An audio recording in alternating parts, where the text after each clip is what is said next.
about the motor car, you tend to think about an engine. But there's another way of thinking about a car, which is as a very powerful computer. Sustainability is at the heart of all our development at the moment, so we're looking at how we can produce ever more efficient engines, lower CO2 outputs using fuel in a more economical way. And consumers are very interested today in what that story is and how you can begin to help them personally. We've just launched a new range of engines in the A6, taking on average 12% out of fuel emissions. It's a constant process. So in the Ingolstadt factory, water is taken from the car parks and used and recycled through the manufacturing process. There's an obsession about paint emissions and how we begin to reduce those and make that as efficient as possible. I think wastage in production and how efficient your manufacturing process is really at the heart of any organisation which has a sustainability agenda. And I think we're certainly going to be starting to tell some of our great stories there. So one of my observations would be that over the last 15 years or so, probably the automotive industry has taken 30% out of overall emissions. That has been entirely negated by driver behaviour as we all have additional cars, as we begin to make more and more journeys. So how do you work together with the consumer in terms of this overall objective? How do we work with government to get integrated transport policies?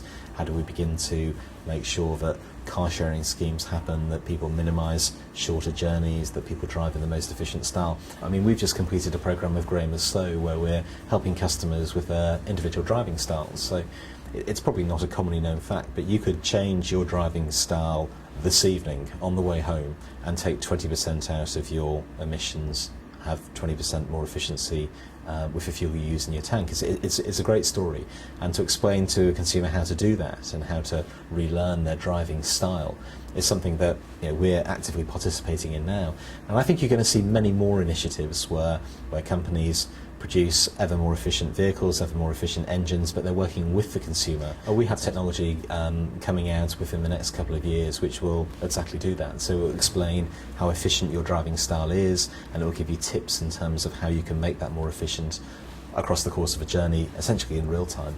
So that's the sort of technology that you'll be seeing very, very quickly starting to roll out. I think customers are also going to want to rely increasingly on digital channels, so they want to begin to understand everything about their car at the touch of a button, essentially online. So they need to get access to all information about it, to what's been done to it through the servicing process. I think the car will become increasingly intelligent in terms of how it responds to individual road conditions, how it responds to traffic on the road, how it begins to enable you to drive more safely and more economically.